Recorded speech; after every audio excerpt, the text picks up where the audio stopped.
Hi friends, I hope you're all doing well. Welcome back to Homestead on a Prayer. My name's Jennifer. Now a couple days ago I filmed most of the video that you're going to see today. I just wanted to let you know, if you're only here for the Permaculture Elderberry Guild and you don't care about the plant haul, go ahead and skip ahead to about the 8-minute mark. If you do want to see the plant haul and see a little bit about the plants we're going to be using in our Elderberry Guild, then continue on. Alright, enjoy this video. Hi friends, welcome back to Homestead on a Prayer. Today is a beautiful day. I've got to say, this spring has been a little cold for my taste. It's been way too cold for me. I always joke that I'm not really a New Englander at heart because I'm not a fan of the cold. But today is finally perfect. This spring has been so slow to warm up that I've got to take advantage of every beautiful day that I get. So today, the first thing I'm going to do is I'm going to show you guys some stuff that I'm super excited about. And I have to admit, when I go to a plant store, I have no self-control. I shouldn't say that completely. A lot of these plants I did go there intending to get, but a few of them were impulse purchases, and you'll see what I mean. So I'm going to show you what I got. First of all, I got 3 of these comfrey plants. I ordered these online actually, and I'm super happy with how they look. These I have a specific plan for, which we will get to in just a minute. But you can see. So here, if you watched my tomato up-potting video, you know that I don't really need more tomatoes right now. But I went to the plant store and there were tomatoes there and they were beautiful and they had kinds that I don't have, and so you can just guess what happened. I was actually pretty restrained. I got this sun sugar plant, which is a really delicious variety. If you watched my tomato up-potting video, you know that Sun Gold is pretty much my all-time favorite cherry tomato variety. Sun Sugar is a really similar variety, and I saw that they had those, so I was like, I will get them. I will do a comparison. So we'll say it's research. It's not lack of self-control. I got a couple of these golden bell peppers. These I did mean to get. I only have started from seed some green bell peppers that ripen to red, and I wanted some more colors, so I got a couple of these golden bell peppers. They look beautiful, so I'm going to say I was justified with that too. I got a cayenne pepper. I did try to start one of those from seed, but my seeds were old and none of them germinated, so I went and got one of those. If you hear some kind of scratching noises in the background, you can see my chickens are out. All right, so back to our plants. This one is where a lot of lack of self-control came into play, but I mean, really, can you blame me? Look at that lettuce. That is beautiful. I have probably hundreds of lettuce seedlings out in my garden right now, but you know, I don't have this kind. And look at how dark red, and just look at how beautiful that is. Plus, I justified it because lettuces are, as far as I know, pretty much all open pollinated. So, you know, I can save the seeds from this and then I can grow some more of this next year. So that was a good investment. Okay. Now I got a bunch of different herbs. I got a couple perennials. Here's a catmint plant. I got a purple salvia. Those are both to go around my fire pit area. I have a fire pit area that I really like to hang out in, and it needed a few more plants, so those were intentional purchases. I got a baby butterfly bush. That's going to go near my chicken coop. I got a pineapple sage. This was a little bit of an impulse buy. I'm not sure exactly what I'm going to do with this, but I mean, beautiful golden leaves. It's going to have nice red flowers, and when you brush the leaves, it smells exactly like pineapple. If you don't have pineapple sage, it is worth getting for that reason alone. Now this is an annual in my area, so this will only last for the 1 year, but I love the smell of pineapple. It smells exactly like it, so highly recommended. Now I have some herbs here. These all have a purpose, which we will get to. I got some dill, a couple plants of dill just for my regular vegetable garden because I didn't have very high germination with dill either. One thing I've learned this year is that apparently I have to restock a lot of my seeds. So I didn't have a lot of dill germinating, but let me show you these plants here. If you look at this pot here, this looks like one big bushy plant, but if you look down here, let me try to focus that. Look at all those little dill plants in there. I can separate these out and I can have so many dill plants in my garden. They'll be smaller, of course, but so I got 2 of those. So I'm going to separate these out. I'll plant them in at least a few different clumps each, and then we'll have lots of dill this summer. I got a couple little chocolate mint plants. This is another one that is worth buying. for smell alone. It really smells like chocolate. It's like chocolate peppermint. It's just delicious smelling. I got these to go around my chicken coop. I figured to go around my chicken coop, I'm gonna need something pretty strong and tough. And I just figured it will be nice. It will, in theory anyway, repel pests. I'm not sure how well that actually works, but it's not gonna hurt. It'll smell delicious. If the chickens nibble on it, it's a great thing for them to nibble on. So we got a couple of those. Nope, that's not for you right now. I know I said you could nibble on it, but that's for later. I got a couple lavender plants. I have 1 or 2 lavender plants now. I have to look and see how many survived the winter, but it's not enough. And so I need a couple of these.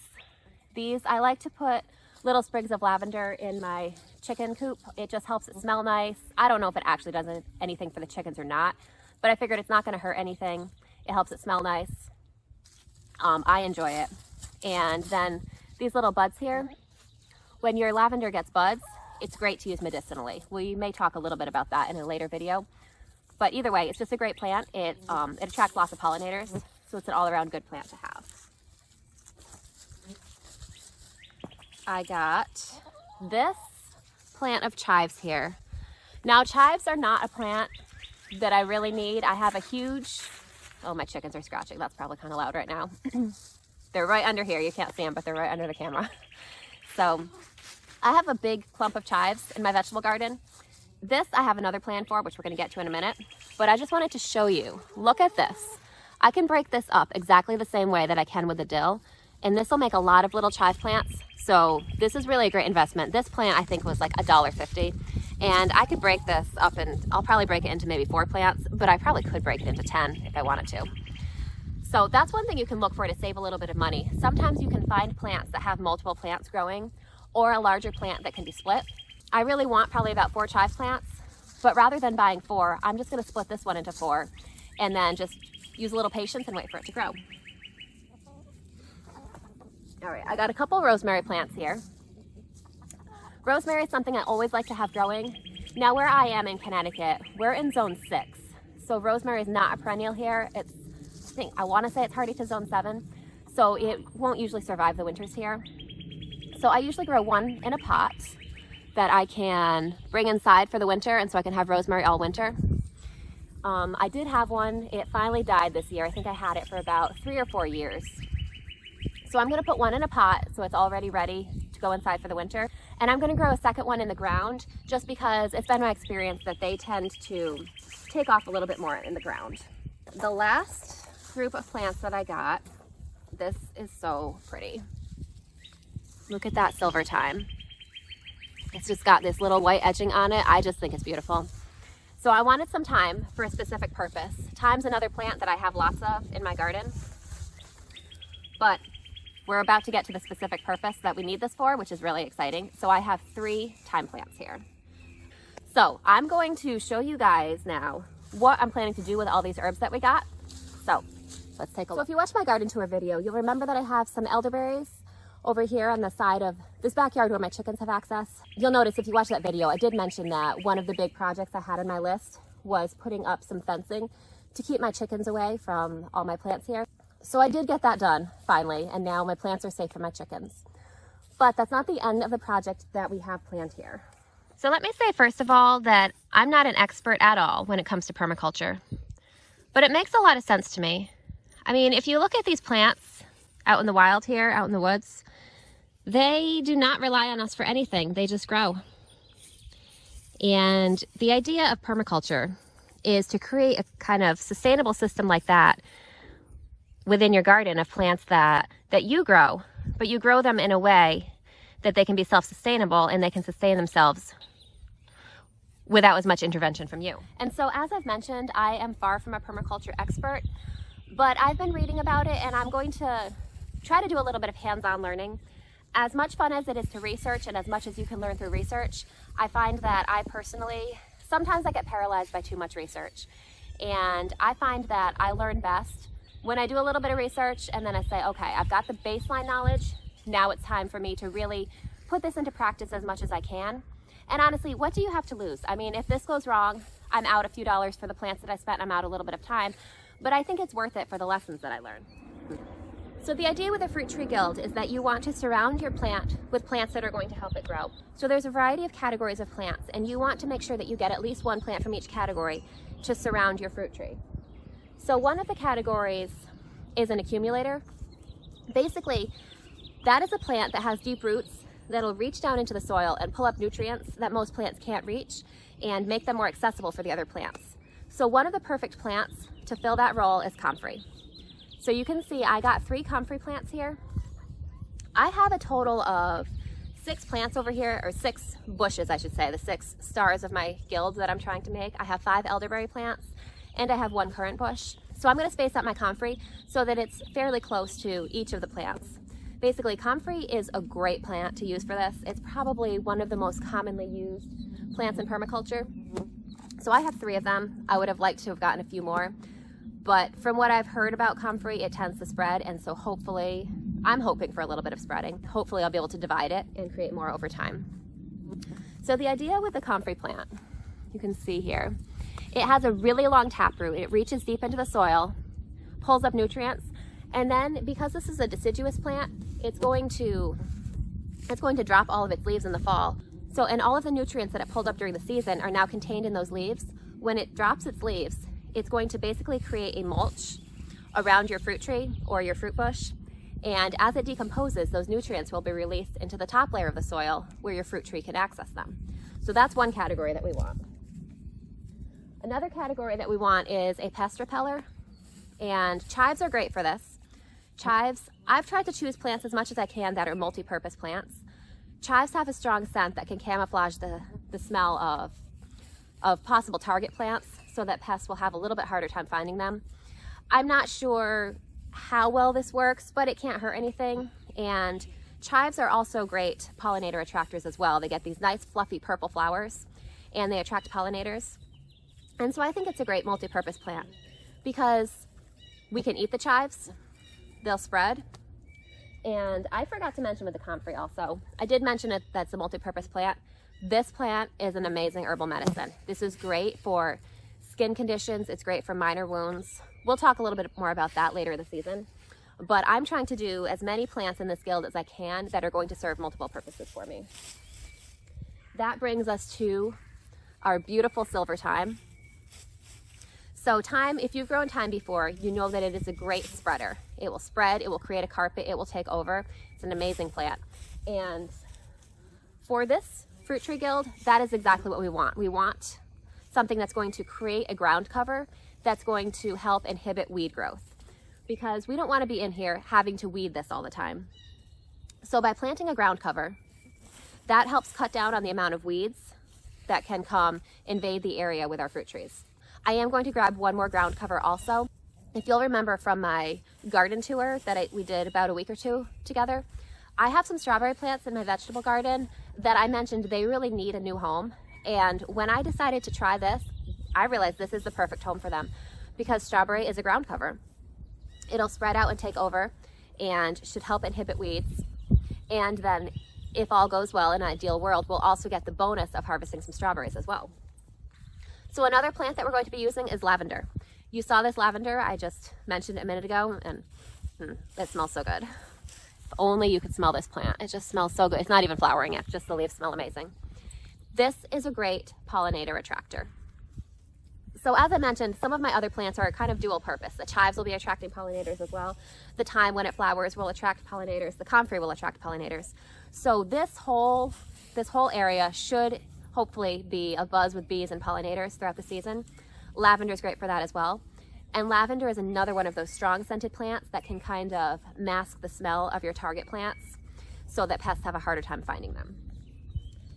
The other category of plant, which I don't have right now, but I should be able to find some around my yard, is a nitrogen fixer.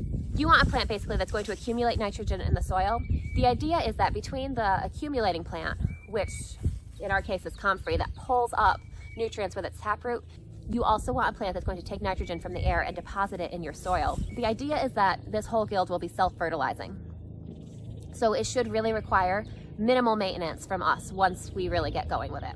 The plant that I have chosen to use in this fruit tree guild is white clover. As you can see, this white clover patch is already pretty much where I want it. Here's one of my little baby elderberry bushes coming up, and right next to it is a patch of white clover. So we're going to take a little look around my yard, and we're going to find some more white clover to transplant over here. White clover is a plant that grows wild all over my yard, so I wasn't going to spend money buying that when I can just find it for free in my yard. So let's go grab some white clover.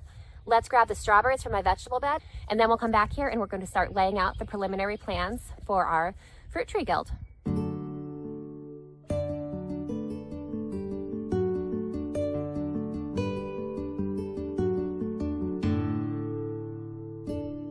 So you can see it doesn't look the prettiest right now, but in this basket I've got some white clover plants and I've got some strawberry plants. I've transplanted these all out of my main garden. I usually allow white clover to grow in my garden because, as I said, it is a nitrogen fixer. It also basically creates a living mulch to help suppress weeds. But I went ahead and pulled some out because we're going to need it over here. So I'm going to set you guys up, and I'm just going to try to kind of lay out how I want these plants to be arranged, and then I'm going to go ahead and plant them. I'll set you guys up in a time lapse so that you can watch the process.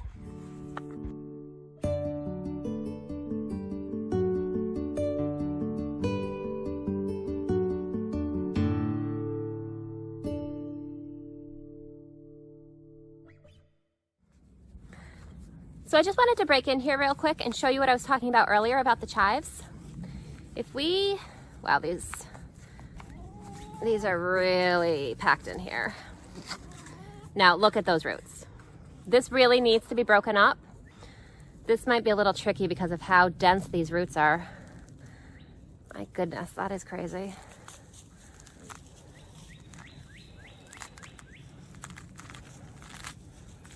Okay. But see, we've gone ahead and split this into 2 plants, and I'm going to split each of these again, and then we'll have 4 chive plants that can go around our fruit tree guild. Now, I did know ahead of time that this really wasn't going to be enough plants. So some of these plants will spread a lot, and part of this is just going to involve some patience on my part, but I am probably going to go back to the nursery, and I'm going to buy a few more of these same plants so that I can really spread them out more. And bonus, excuse to go buy more plants, right?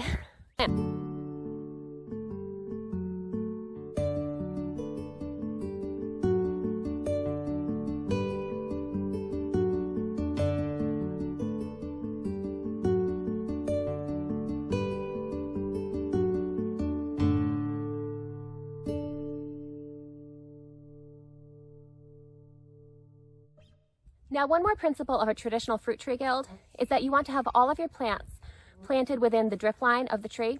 Basically, what that means is that you want to have all of your supporting plants planted underneath the canopy of branches of the fruit tree. Now, we're doing it a little bit differently here. The reason for planting your plants within the drip line of the tree is because with most fruit trees, the root system underneath the soil will extend as far out as the branches above the soil extend. And so you want to have all of your supporting plants over the root system of the tree so that the tree can benefit from all of the resources that these plants provide. What we're doing here is, instead of doing an individual guild around each elderberry bush, we're basically doing like a guild garden system. And because I'm doing it that way, I'm going to need more plants than if I did just a traditional small contained guild. You can see here that there are some empty spaces. I haven't really filled everything in yet. I'm going to take another trip to the nursery, and I'm going to get some more plants, and I'm going to fill in a few of these spaces. The other thing that I'm going to be relying on is that a lot of the plants that I planted are spreading plants. These will over time, hopefully if everything goes well, these will over time really fill in our bed, and they will all be eventually within the drip lines of these bushes. So we're obviously going to have to put in a little bit of work to really get these plants established. After I end this video, I'm going to water these in really well. They're going to need water until they get really firmly established so that they can sink their roots into the soil. So there's going to be a little bit of that kind of maintenance in the beginning. I'm going to have to keep it weeded until the plants really fill in. And I am, as I mentioned, going to add some more plants. So there will be some maintenance. But my hope is that once these plants really mature and once they really take off, this will be a really self-sustainable system. So it's a few days later. I went back to the nursery and purchased the rest of the plants that we need to complete our elderberry guild. So I just wanted to meet you guys back here and show you the real finished product. Technically, it's not 100% finished. I did order 2 more comfrey plants that are coming in a couple weeks, but I didn't want to wait that long to show you guys our guild. So I'm just going to take you through and show you how it looks now. Now you can see I also added some stepping stones here and there because I realized that I'm going to need to be able to get in there and work. And so I wanted some places that I would be able to step without stepping on my plants. There's still a lot more filling in that needs to be done, but you can see that we have a lot of plants that are really going to fill in and make this elderberry guild look hopefully nice and lush and beautiful. So I hope you're feeling inspired to try your hand at permaculture too, or if not permaculture, then maybe just something else that you've been researching and you've been a little hesitant to really dive in on. So I hope that you enjoyed this video. I hope that you'll come back and join me throughout the season. I will definitely be doing updates on this guild as it fills in and as the plants grow.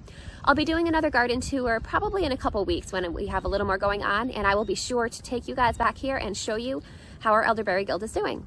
Until then, I hope you guys have a great day, and I'm just hoping that we all have just an amazing garden season and we just learned so much this year. Thank you so much for coming along on the ride with me, and I wish you all the best. Bye, I'll see you later.